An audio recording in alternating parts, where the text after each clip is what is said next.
नमस्कार दोस्तों। औरबिंदो फार्मा के क्वार्टर 4 के नंबर्स आ चुके हैं और इस नंबर को लेकर के बहुत सारी बातें चल रही हैं। कई जगह कहा जा रहा है कि भाई ये एक्सपेक्टेशन से ख़राब आया है। कुछ लोग कह रहे हैं कि रिज़ल्ट आप कह सकते हैं जिस तरह की स्टॉक प्राइस में गिरावट हुई, जिस तरह से स्टॉक गिरा है उसके हिसाब से रिज़ल्ट अच्छे आए हैं।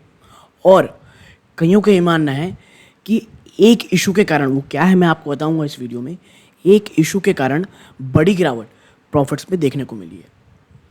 दोस्तों यहाँ पे मैं कंपैरिजन तो नहीं करूँगा कि भाई एस्टिमेशन क्या था क्या नहीं था। हाँ, नंबर्स क्या आए हैं, मुझे क्या लगता है। और देखिए यहाँ पे हम ज़्यादा डिटेलिंग में नहीं जाएंगे, लेकिन हाँ कुछ अन्य जो आर्टिकल्स हैं, कुछ तमाम जो आप कह सकते हैं अन्य ब्रोकरेज हाउस की रिपोर्ट है, उसको थोड़ा कंपाइल करूँगा। ब्रोकरेज हाउस नहीं कहना चाहिए, न्यूज़पेपर की जो रिपोर्ट्स हैं उसे कंपाइल करके एक वीडियो बनाने की कोशिश करूँगा।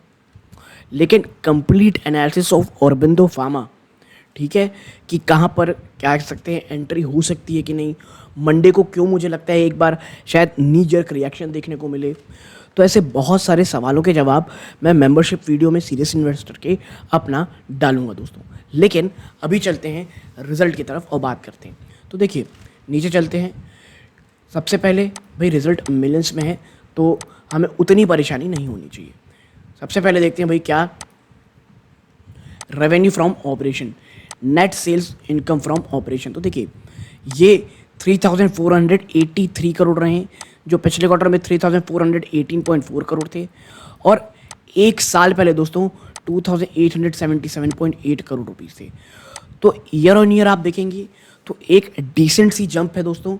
और क्वार्टर ऑन क्वार्टर मैं जंप तो नहीं कहूँगा, आप कह सकते हैं फ्लैट टू पॉजिटिव नंबर्स आए हैं, ठीक है। बात करें अदर ऑपरेटिंग इनकम की तो ये इस बार 63 करोड़ रहे हैं, जो पिछले क्वार्टर में मात्र 13 करोड़ थे और एक साल पहले ये 9 करोड़ थे। तो अदर ऑपरेटिंग इनकम में भी आपको जंप देखने को मिल रही है। और जब हम सबको जोड़ेंगे तो टोटल जो ऑपरेशन से जो रेवेन्यू है, प्योर बिजनेस से जो रेवेन्यू आया है वो इस बार आया है 3547 करोड़, जो पिछले क्वार्टर में 3432 करोड़ था और एक साल पहले 2887.1।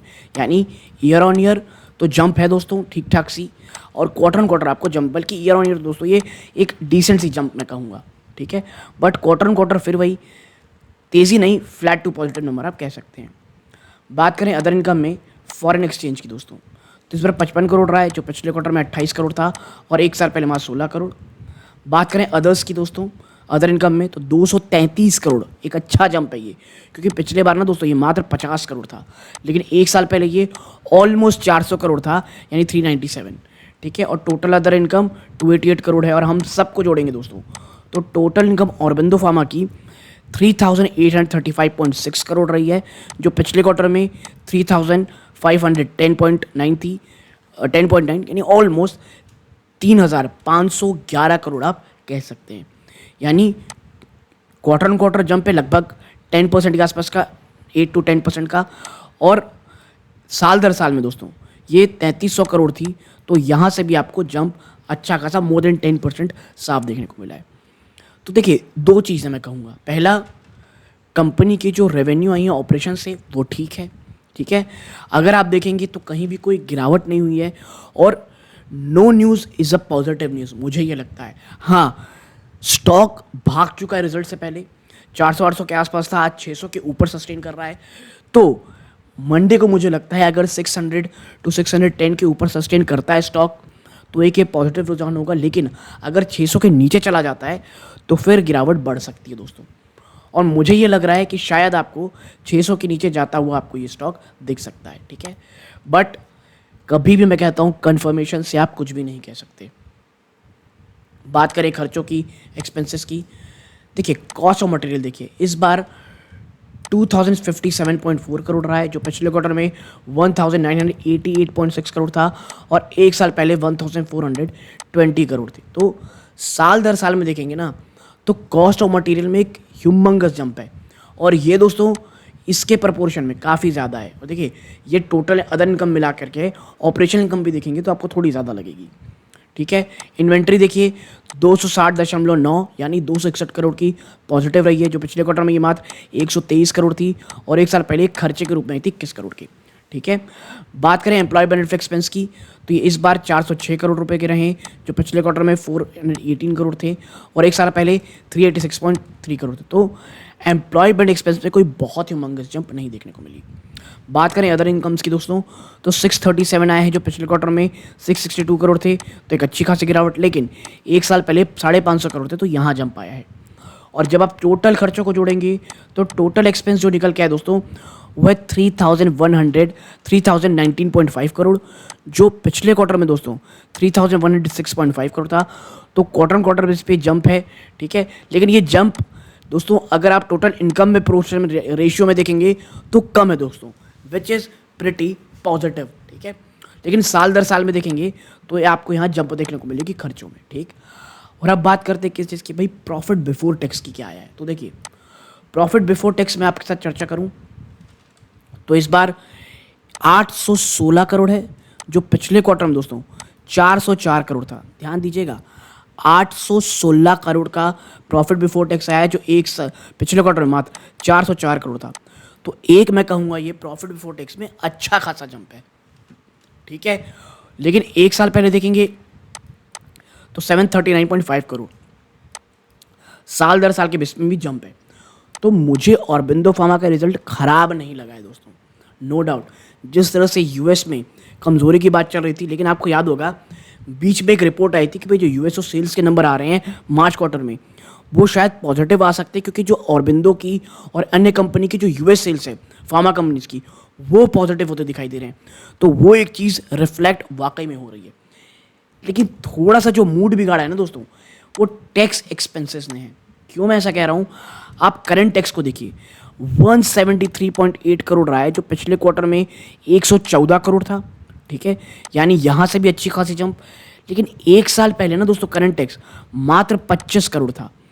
तो आप देखिए एक ह्यूमंगस जंप है करंट में।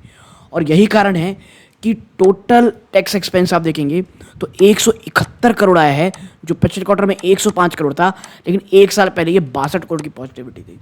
और यही कारण है कि जब हम प्रॉफिट फॉर द पीरियड देखते हैं ना दोस्तों, तो ये घट करके 644 करोड़ में हो जाता है, जो प्रॉफिट बिफोर टैक्स में आपको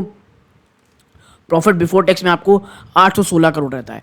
तो टैक्स एक्सपेंसेस ने बहुत बड़े स्तरों पे प्रॉफिट को गिराया। लेकिन क्वार्टर ऑन क्वार्टर ये अब भी काफ़ी ज़्यादा है, जो 298 ऑलमोस्ट 300 करोड़ भी ले लें। लेकिन साल दर साल के बेस में दोस्तों यहाँ आपको गिरावट देखने को मिल गई है, ठीक है। बट मुझे ये लगता है कि ऑपरेशनल फ्रंट में कंपनी ने अच्छा किया है, नो डाउट। और जब हम total comprehensive income for the period में जाते हैं तो ये 645.6 करोड़ है, जो पिछले क्वार्टर में 300 था। डबल से भी ज़्यादा क्वार्टरली नंबर्स आए हैं। मुझे ये पॉजिटिव चीज़ लग रही है दोस्तों। और एक साल पहले 806 करोड़ से ये नो डाउट दोस्तों गिरावट है। रीज़न मैंने बताया, टैक्स एक्सपेंस ने पूरा का पूरा मज़ा किरकिरा कर दिया है। बात करें ईपीएस की दोस्तों, तो ईयर ऑन ईयर बेसिस पे माफ कीजिएगा, क्वार्टर ऑन क्वार्टर में तो दुगना से भी ज़्यादा हुआ है ये लगभग, no doubt. Year on year slide difference है, स्लाइड गिरावट है। क्यों? टैक्स एक्सपेंसेस के कारण। तो भाई रिजल्ट मुझे ऐसा लगता है कंपनी ने ऑपरेशनल फ्रंट पे कहीं कोई बहुत ख़राब नंबर नहीं दिए हैं। अगर हम टैक्स एक्सपेंसेस को निकाल देते हैं, नंबर नो डाउट अच्छे हैं। अब कुछ अन्य चीज़ों दिखाता हूँ दोस्तों की हाईलाइट ऑफ द क्वार्टर। देखिए, जो यूएस का फॉर्मुलेशन रेवेन्यू है ना, यूएस फॉर्मुलेशन रेवेन्यू, उसमें 11.5% से भी ज़्यादा की जंप है year on year to 3045 crore, ठीक है। बात करें यूरोप फॉर्मुलेशन में, तो ये 1660 करोड़ में आया है, जो कि 7.7% जंप है year on year, which is not bad दोस्तों, ठीक है। ग्रोथ मार्केट रेवेन्यू की बात करें तो 51.2% का जंप है year on year to 592 crore, ठीक है। एंटी रेट्रोवायरल वैक्सीन की रेवेन्यू की बात करें तो 159 करोड़ रुपया है। एपीआई रेवेन्यू जो बहुत प्रेशर में चल रहा है दोस्तों, उसमें भी 11.4% की ईयर ऑन ईयर में जंप है। लेकिन देखिए ईयर ऑन ईयर जंप में आप देखेंगे तो उतना ज़्यादा मुझे पॉजिटिव नहीं लग रहा, या उतना देखिए खुश होना चाहिए नो डाउट, बट एकदम एंथुजियास्टिकली खुश नहीं होना चाहिए, क्योंकि आपका बेस भी लो था दोस्तों, ठीक है। R&D स्पेंड आप देखेंगे तो 410 करोड़ है, जो कि 6.30% का जंप है रिसर्च और डेवलपमेंट में। और याद रखिएगा, फार्मा कंपनीज को R&D में निवेश ज़रूर से ज़रूर करना चाहिए, कंपनियां कर रही हैं, इट्स ग्रेट। फाइनल अप्रूवल 26 मिले हैं, जिसमें से 4 इंजेक्टेबल प्रोडक्ट हैं, विच इज़ ग्रेट, क्योंकि इंजेक्टेबल प्रोडक्ट के मार्जिन काफ़ी हद तक बेहतर होते हैं दोस्तों, ठीक है। तो ये कुछ की हाईलाइट्स थी जो एज अ इन्वेस्टर आपको पता होना चाहिए। मैं फिर कहूँगा दोस्तों, एक प्राइमा फेसिया नंबर्स है, इसकी कंप्लीट एनालिसिस कि भाई कंपनी की मैनेजमेंट क्या कह रही है, पूरी डिटेल में ज्योग्राफिकल बेसिस पे, प्लस फ्यूचर को लेकर के क्या कंसर्न है, ऐसी तमाम चीज़ों में एक कंप्लीट एनालिसिस का वीडियो मैं मेंबरशिप में ला दूंगा दोस्तों। ठीक है, मैं फिर बता दूं, मैं कोई बाइंग और सेलिंग रिकमेंडेशन ना तो यहाँ ना मेंबरशिप में देता हूँ। बस जो तमाम अन्य आर्टिकल्स हैं, चाहे वो ब्रोकरेज हाउस की रिपोर्ट्स हों, तमाम चीज़ों को एक जगह कंपाइल करके स्टॉक स्पेसिफिक जो मुझे पसंद लगता है वो आपके साथ शेयर करने की कोशिश करता हूँ। कोई भी पोजीशन बनाएं, अपने वित्तीय सलाहकार सलाह ज़रूर लीजिएगा। ये इस वीडियो का अंत है। जय हिंद।